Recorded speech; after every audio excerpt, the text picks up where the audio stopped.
राजधानी जयपुर से बड़ी खबर, जहां पर मुख्यमंत्री भजनलाल विधानसभा पहुंच चुके हैं। शाम को 5 बजे सीएम भजनलाल का संबोधन आज विधानसभा में होना है, जिस पर निगाहें सबकी टिकी हुई हैं। आखिरकार सीएम क्या बड़ी घोषणाएं अपने संबोधन के दौरान करेंगे। हालांकि कई घोषणाओं को लेकर के इंतजार है, जिसमें मेट्रो फेज 2 के आगे विस्तारित करने को लेकर के और साथ ही साथ पानी को लेकर के भी बड़ा ऐलान कर सकते हैं मुख्यमंत्री। तो कुछ ही देर में यानी कि शाम को 5 बजे सदन में मुख्यमंत्री का संबोधन होना है। सीएम भजनलाल इसे लेकर के विधानसभा पहुंच चुके हैं। विधानसभा पहुंचने पर उन्होंने चर्चा भी की है बाकी मंत्रियों के साथ में, अपने कैबिनेट के सहयोगियों के साथ में, और हंसते मुस्कुराते दिखाई दिए सीएम भजनलाल।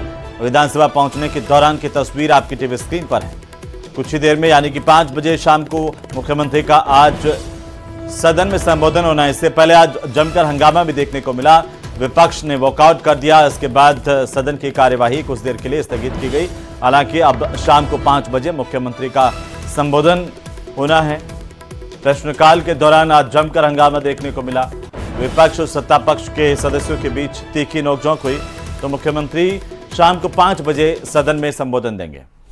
उधर कोटा से बड़ी खबर, जहां कोटा विश्वविद्यालय में हंगामे पर बात करेंगे, लेकिन पहले हम आपको सीधे लिए चलते हैं राजस्थान विधानसभा, जहां पर सदन में आखिरकार कार्रवाई इस वक्त जारी है।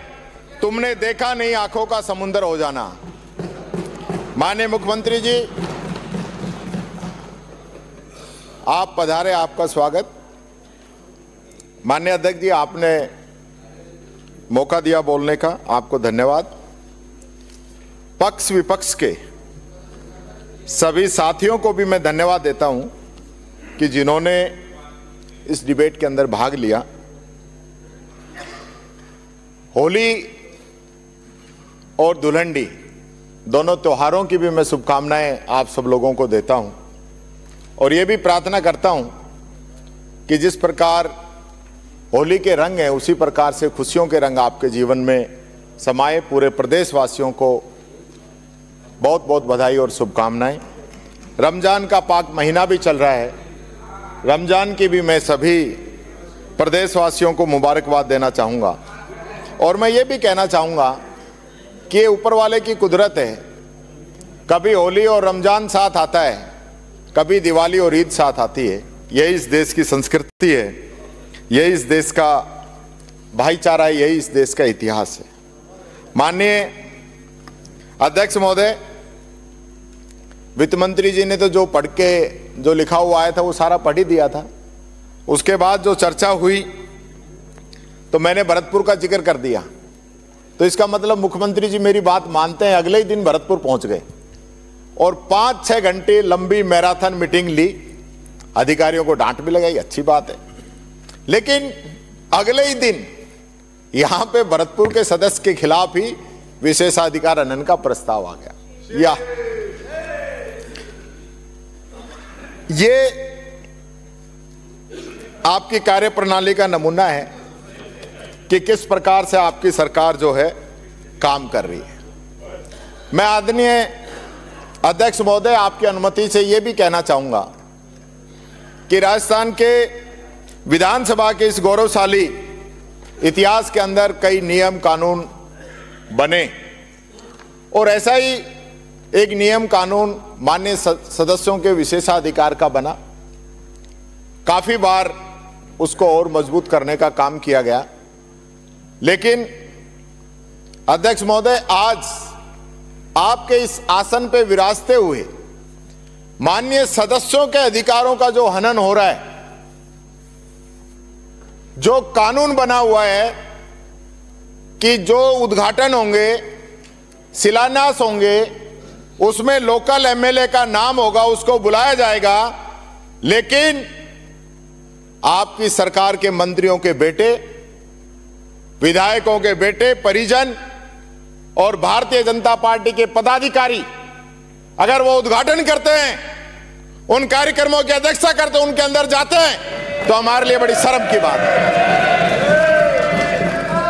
ये आप हमारा अपमान नहीं कर रहे हो, ये बाबा साहब अंबेडकर के बनाए हुए संविधान का अपमान कर रहे हो कि यहां जो नियम बन गया उसको आप पालना नहीं करा रहे।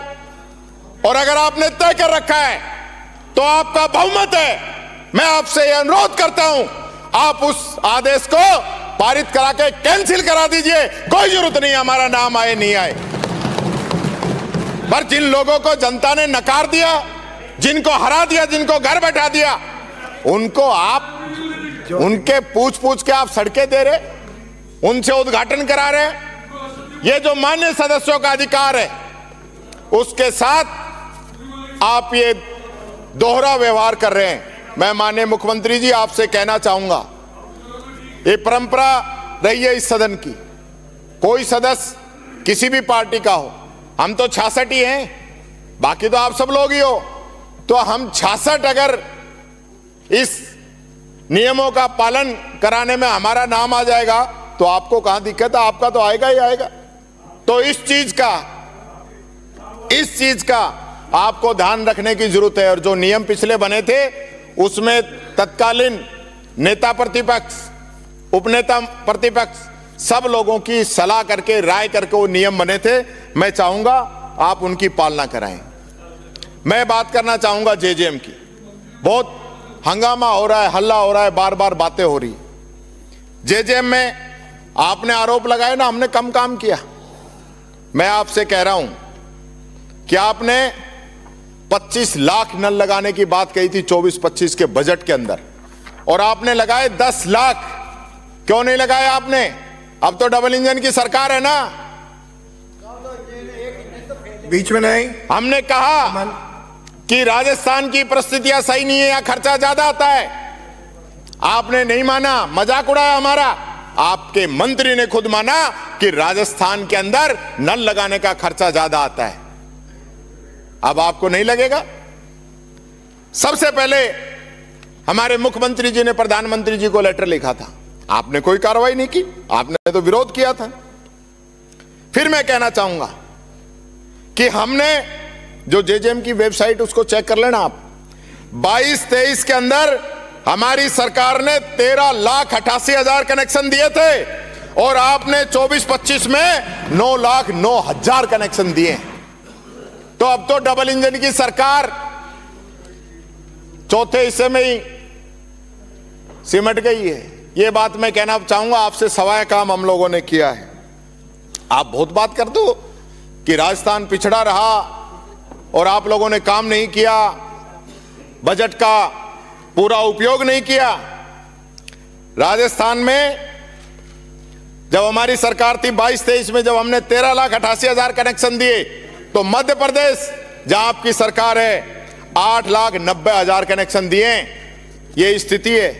और इसी प्रकार से 23-24 के अंदर जब 12,17,000 कनेक्शन हमने दिए, तो एमपी ने दिए 11,30,000 कनेक्शन। ये आपकी हकीकत है। बातें आप कर लो। मैं एक बात आप लोगों से करना चाहूंगा। आप लोगों ने तय कर लिया, टारगेट कर लिया, कांग्रेस के जो लोग हैं उनको जमा दूंगा, चिंता मत करो तुम। जिनको विचारधारा की वजह से आपने टारगेट करना शुरू कर दिया, बोर्ड निगम के अध्यक्ष उपाध्यक्षों से इस्तीफे मांगने शुरू कर दिए, जो न्यायिक प्रक्रिया से थे उनकी सुविधाएं हटानी शुरू कर दी आपने। और यही नहीं, कांग्रेस के प्रधान, कांग्रेस के चेयरमैन, उनको टारगेट कर करके राजस्थान के अंदर हटाया जा रहा है। ये बाबा साहब अंबेडकर के बनाए हुए संविधान का आप लोग अपमान कर रहे हो। मैं सीधा आरोप लगाता हूं आप लोगों के ऊपर। और आपका डिपार्टमेंट प्रधान को कोटा के अंदर 1 महीने का नोटिस देता है कि 1 महीने के अंदर आपको जवाब देना है। मात्र 29 सेकंड के बाद में वो ऑर्डर जारी करता है उसको निलंबित करने के। यह आपके शासन का तरीका है, नजरिया है। इस प्रकार से काम करते हो आप लोग। ये बात मैं आप लोगों से कहना चाहूंगा। यहां तक कि अगर कोई कोर्ट का आदेश लेके भी वापस आ जाए, कोर्ट के आदेश भी लेके आ जाए, तो उसको भी आप। मेरा आग्रह है कि आज वित्त विधेयक और विनियोग विधेयक पे बहस है, उस विषय पर कोई विषय साहब बोलेंगे तो कोई विषय, मैं विषय से बाहर नहीं हूं, मैं विषय से बाहर नहीं हूं, मैं विषय से बाहर नहीं हूं। यह बात मैं कहना चाहूंगा। आपने यानी कोर्ट के आदेश के बावजूद भी उनके निलंबन आप रद्द नहीं कर रहे हो, ये काम रह गया आपका। और यही नहीं, विश्वविद्यालयों में, कॉलेजों में जो प्रिंसिपल लगे हुए हैं, एचओडी लगे हुए हैं, उनको डायरेक्टरों में आप लोग बदल रहे हो। जयपुर की यूनिवर्सिटी के अंदर क्या हो रहा है, प्रोफेसर निमाली सिंह के साथ क्या हो रहा है, सिर्फ उसने राहुल गांधी की मीटिंग करा दी, स्कूटी। तो नेता प्रतिपक्ष टीकाराम जूली को आप सुन रहे थे विधानसभा में बोलते हुए, और इस दौरान उन्होंने सरकार पर भी सवाल उठाए। वहीं कोटा से बड़ी खबर मिल रही है, जहां पर कोटा विश्वविद्यालय में हंगामा हुआ है। यहां पर ठेका कर्मचारियों ने रजिस्ट्रार की कार का घेराव किया है। कार के आगे बैठ जाने से चोटिल हुए हैं कुछ कर्मचारी, और हंगामा बढ़ता देखकर रजिस्ट्रार के ड्राइवर ने कार को भगा लिया। एरियर की मांग को लेकर के रजिस्ट्रार की कार के पीछे कर्मचारी भागते हुए दिखाई दिए। यहाँ पर पूरी घटना का वीडियो सोशल मीडिया पर वायरल हो रहा है। तो ये तस्वीरें आपकी टीवी स्क्रीन पर। कोटा से बड़ी खबर, कार के आगे बैठने से कुछ कर्मचारी चोटिल हुए हैं। रजिस्ट्रार के ड्राइवर ने कार को भगा लिया, कर्मचारी आगे बैठे हुए थे। लेकिन आप इन तस्वीरों को देखिए किस तरीके से अमानवीयता यहां पर हुई है।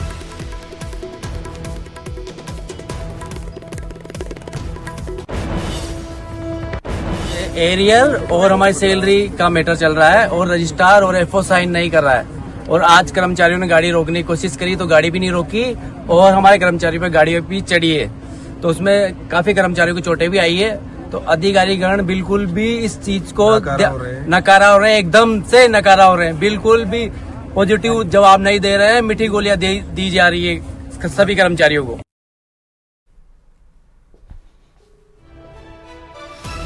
तो ज्यादा जानकारी के साथ सहयोगी हिमांशु हमारे साथ जुड़ चुके हैं। हिमांशु, क्या है पूरा मामला और अभी क्या अपडेट आपके पास है? देखिए, होली का त्योहार है और ऐसे में ये सभी ठेका कर्मचारी थे जो आज कोटा विश्वविद्यालय में प्रदर्शन कर रहे थे, एरियर की मांग कर रहे थे। और एरियर की मांग को लेकर के ही ये बातचीत करने के लिए रजिस्ट्रार के पास पहुंचे थे। जब बातचीत सकारात्मक रुख नहीं दिखा बातचीत के दौरान, तो कार का घेराव इन ठेका कर्मचारियों की तरफ से कर दिया, जिसके बाद भी बात बनती नहीं दिखी। इसके बाद ये तमाम कर्मचारी कार के आगे बैठ गए। तस्वीरों में देखा जा सकता है कि जो रजिस्ट्रार हैं वो इनसे बात करने के लिए नीचे जब नहीं आई, और गाड़ी को जब हंगामा ज्यादा बढ़ा तो जो कार का ड्राइवर है उसने गाड़ी को आगे बढ़ाना शुरू किया, और ऐसे में जो ठेका कर्मचारी हैं गाड़ी के पीछे पीछे दौड़ते नजर आए। इसमें कुछ कर्मचारियों को चोटें भी आई हैं, गाड़ी का जो पहिया है वो किसी के पैर पर चढ़ गया है। इस तरह की अमानवीयता, हिमांशु, क्यों? आखिरकार कर्मचारी प्रदर्शन ही तो कर रहे थे, इस तरह से करने की क्या जरूरत है? ड्राइवर को कोई जनानी भी हो सकती थी। ये वाजिब सवाल है, और निश्चित तौर पर बात भी यही है कि ठेका कर्मचारी अपने एरियर की मांग कर रहे थे, उनकी मांग भी वाजिब थी, और शांतिपूर्वक तरीके से प्रदर्शन करते हुए अपनी बात को रजिस्ट्रार के सामने रख रहे थे। उनका ये था कि एक आश्वासन आप हमें दे दीजिए कि कब तक ये मुमकिन होगा, लेकिन उनके तरफ से किसी भी तरह से कोई सकारात्मक जवाब जब नहीं बिल्कुल हिमांशु, नजर बनाए रखिए, अपडेट हम आपसे लेते रहेंगे। बहरहाल बहुत शुक्रिया तमाम जानकारी के लिए। और पूरी घटना का वीडियो सोशल मीडिया पर वायरल हो रहा है, जिससे कई सवाल खड़े हो रहे हैं। उधर राजधानी जयपुर से बड़ी खबर, जहां होली पर रोडवेज की बसों में भारी भीड़ देखने को मिल रही है। सिंधी कैंप बस अड्डे पर लोग बसों के इंतजार में दिखाई दे रहे हैं। हजारों की तादाद में लोग बस अड्डे पर है। रोडवेज की स्पेशल बसों के बावजूद यहां पर भीड़ है। रोजाना तकरीबन 40 अतिरिक्त बसें रोडवेज की ओर से चलाई जा रही हैं। और इसी खबर पर ज्यादा जानकारी के साथ सीधे हम आपको जयपुर के सिंधी कैंप बस स्टैंड लिए चलते हैं, जहां पर हमारे सहयोगी हितेंद्र शर्मा हमारे साथ जुड़ रहे हैं और तस्वीरें भी दिखाएंगे। हितेंद्र, सबसे पहले तो इस वक्त तस्वीरें हमें दिखाइए, और साथ ही अभी बताइए कि ये इतनी तादाद में लोग हैं, आखिर इंतजाम माकूल क्यों नहीं है? जी, आप देख सकते हैं, मैं कैमरामैन से कहूँगा कि वो दिखाएं कि किस तरह से लोग जो है होली की छुट्टी में जो है अपने अपने घरों को लौट रहे हैं। और काफ़ी लोग यहाँ, काफ़ी भीड़ है लगातार। ये जो पूरा एरिया है, यहाँ से जो है गंगानगर से लेके जो है सरदार शहर, चूरू और ये पूरा इलाका है, इसके लिए बसें जाती है। पूरा शेखावाटी इलाका जो है, इलाके के लोग यहाँ से जाते हैं। इसके अलावा जो है टिकट खिड़कियों पर आप देख सकते हैं कि किस तरह से लोग जो है इंतज़ार कर रहे हैं, अपनी अपनी बसों के लिए इंतज़ार कर रहे हैं। और रोडवेज के अधिकारियों का कहना है कि हमने काफ़ी बसें जो है वो लगाई हैं, और लगातार जो है कुछ अतिरिक्त बसें भी लगाई हैं। करीब कल के बारे में बता रहे थे कि करीब 35 से 40 बसें जो है अतिरिक्त यहाँ भेजी गई हैं। और यहाँ से भेजी गई हैं। और आप देख सकते हैं कि किस तरह से जो है पूरा जो ये वेटिंग एरिया है ये पूरी तरह से खचाखच भरा हुआ है और लोग वेट कर रहे हैं अपनी अपनी बसों का इंतज़ार कर रहे हैं यहाँ पर। और काफ़ी लोग जो है आइए कुछ लोगों से बात करने की यहाँ कोशिश करेंगे। काफ़ी लोग, काफ़ी भीड़ है यहाँ। जी आप देख सकते हैं काफ़ी भीड़ है। ये पूरी खिड़कियाँ जो है पूरी जो खिड़कियाँ हैं यहाँ पे जो है लोग अपनी अपनी बसों के लिए टिकटें लेते हुए नज़र आ रहे हैं। और अभी लोगों से पूछेंगे कि वो कहाँ जा रहे हैं, क्या है। जी बताएं, कहाँ जा रहे हैं आप? हिंडौन सिटी। हिंडौन सिटी। बस का इंतजार काफ़ी देर से कर रहे हैं? 2 घंटे खड़े खड़े हो गए, बस का टिकट नहीं मिल पा रहा है।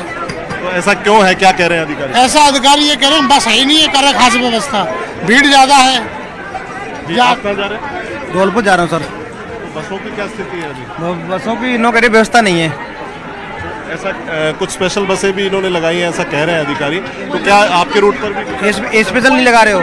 तो कुछ आप देख सकते हैं कि कुछ यात्री जो है वो ये कह रहे हैं कि काफ़ी देर से यहाँ खड़े हैं, 2 घंटे से यहाँ खड़े हैं और वो लगातार जो है वो काफ़ी देर से लाइन में लगे हुए हैं और लगातार जो है बसों के आने का इंतज़ार कर रहे हैं ताकि वो उनके गंतव्य तक जाने वाली जो बसें हैं वो उन्हें मिल पाएँ और वो जो है अपने अपने घरों की ओर लौट सकें। तो आप देख सकते हैं, ये नज़ारा देख सकते हैं कि किस तरह से जो है यहाँ बहुत ज़्यादा भीड़ है और बहुत कैसी परेशानी उन्हें हो रही है। रोडवेज को और भी सुधार करने की यहाँ पर ज़रूरत है। जी जी जी मैंने अधिकारियों से संपर्क करने की कोशिश की है और मैंने अधिकारियों को कहा भी है कि वो ज़रा इस जगह पर आएँ और यहाँ देखें कि प्लेटफॉर्म नंबर 5 जो है उसकी स्थिति मैं आपको दिखा रहा हूँ। ये जो आप कैमरे पे देख रहे हैं किस तरह से जो है यहाँ लंबी लाइनें हैं। मैं कहूँगा कैमरामैन से कि वो पैन करके दिखाएं पीछे तक कि काफ़ी लंबी जो है लाइन जो है यहाँ पीछे तक आप देखेंगे कि जो है काफ़ी लंबी लाइनें जो है लोगों ने लगा रखी है।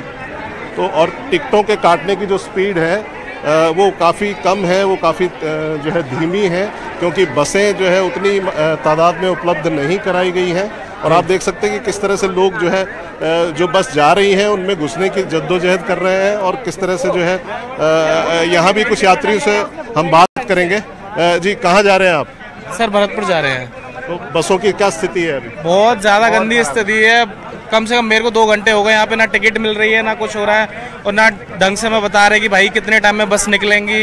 इवन हम पूछ भी रहे हैं, ड्राइवर से भी पूछ रहे हैं तो वो बोलता है कि हमें नहीं पता कब तक जाएंगे। 2-3 घंटे की बोल रहे हैं, सीट भी नहीं दे रहे किसी को। तो ये कोई एग्जाम देने भी आए हैं आप लोग? तो किस चीज़ का एग्जाम देने आए? RPF का एग्जाम है।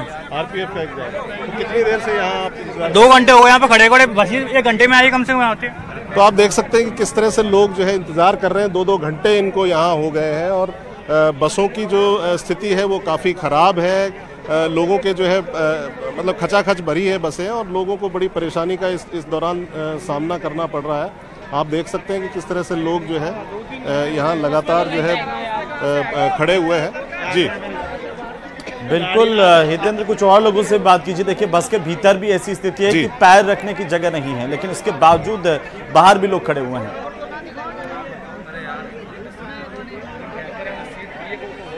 जी फिर से रिपीट करें।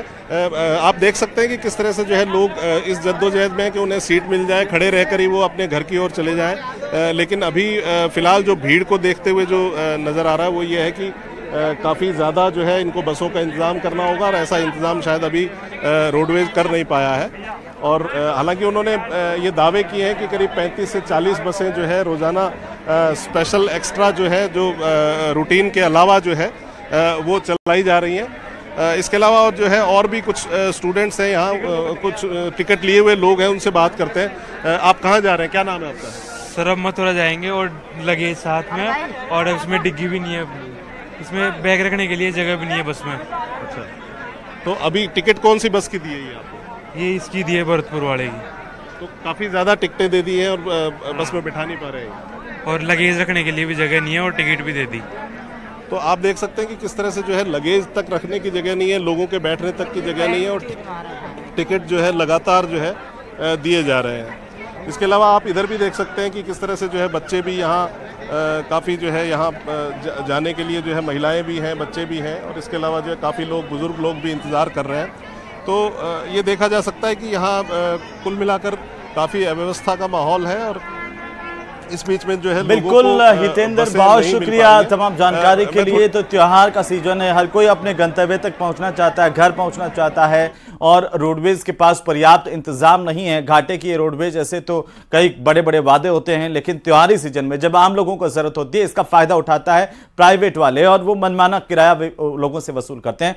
फिलहाल कोटपुतली से खबर, जहां पर रंगों के पर्व होली को लेकर ग्रामीणों में जबरदस्त उत्साह देखने को मिल रहा है। खासकर वे लोग जो रोजी रोटी की तलाश में शहरों में काम करते हैं, वे अब अपने गांव अपनों के बीच में त्योहार मनाने के लिए जा रहे हैं। होली से एक दिन पहले ही लोग अपने घरों को लौटने के लिए बस स्टैंड पर उमड़ पड़े। बुधवार को कोटपुतली जयपुर ग्रामीण बस स्टैंड पर यात्रियों की संख्या सामान्य दिनों की तुलना में कहीं अधिक रही। बसों का इंतजार कर रहे यात्रियों में एक अलग ही उमंग देखने को मिली।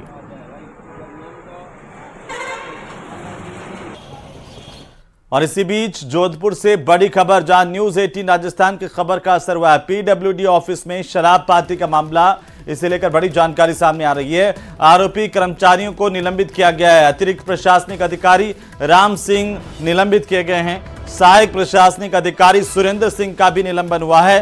तो वहीं वरिष्ठ सहायक रवि चौहान, कनिष्ठ सहायक हर्षवर्धन सिंह, ये तमाम लोग यहां पर कैमरे में कैद हुए थे, पार्टियां करते हुए, जाम छलकाते हुए, और इन पर कार्रवाई की गई है। स्टोर अटेंडेंट धूल सिंह, ये सब के सब यहां पर बैठकर के किस तरीके से पार्टियां कर रहे थे, इनका वीडियो सामने आया था और इसके बाद अब कार्रवाई की गई है। इनका मुख्य अभियंता सार्वजनिक निर्माण विभाग राजस्थान जयपुर कार्यालय रहेगा, वहां पर इनको निलंबन के दौरान अपनी उपस्थिति देनी पड़ेगी। फिलहाल जोधपुर के पीडब्ल्यूडी ऑफिस में कार्रवाई हुई है, जहां पर एक कर्मचारी देखिए तनख्वाह सरकार से लेते हैं, ऑफिस में पार्टी करते हैं, और ये तस्वीरें पूरे प्रदेश में वायरल होने के बाद विभाग की तरफ से अब ये कार्रवाई की गई है, जिसमें जो सहायक प्रशासनिक अधिकारी है सुरेंद्र सिंह, वरिष्ठ सहायक रवि चौहान, कनिष्ठ सहायक हर्षवर्धन सिंह, स्टोर अटेंडेंट धूल सिंह, ये तमाम जो कर्मचारी अधिकारी हैं इनका निलंबन किया गया है। ज्यादा जानकारी के साथ सहयोगी चंद्रशेखर हमारे साथ फोन लाइन पर है। चंद्रशेखर, बड़ी कार्रवाई की गई है, न्यूज 18 राजस्थान ने प्रमुखता से ये खबर दिखाई थी और इसका असर भी हुआ है। जी चंद्रशेखर, हमारे सहयोगी चंद्रशेखर हमारे साथ लगातार जुड़े हुए हैं, एक बार फिर से उनका रुख कर लेंगे। चंद्रशेखर, अगर आप मुझे सुन रहे हैं तो न्यूज 18 राजस्थान ने प्रमुखता से खबर दिखाई थी, कार्रवाई हुई है, खबर का असर हुआ है।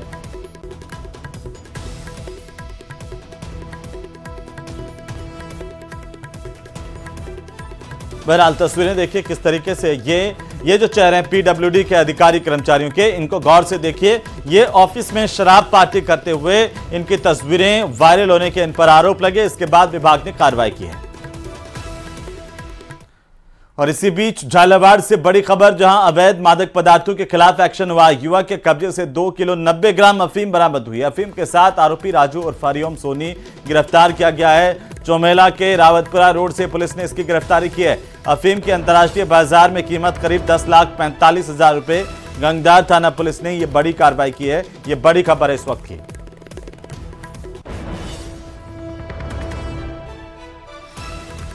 वहीं उदयपुर शहर से सटी आवासीय कॉलोनी में पैंथर का मूवमेंट बढ़ रहा है। बीती रात को सौभागपुरा 100 फीट रोड पर एक पैंथर टहलता हुआ कैमरे में कैद हुआ है और यहां पर इस एक होटल के पीछे स्थित कॉलोनी में पैंथर टहलता नजर आया। एक घर के बाहर भी ये पैंथर दिखा है। कॉलोनी में लगे सीसीटीवी कैमरे में पैंथर का मूवमेंट कैद हुआ है। ये तस्वीरें देखिए किस तरीके से ये पैंथर का मूवमेंट यहां पर कैद होने से जो स्थानीय लोग हैं उनमें दहशत का माहौल है। आबादी के इलाके में पैंथर की तस्वीरें लोगों को डरा रही हैं।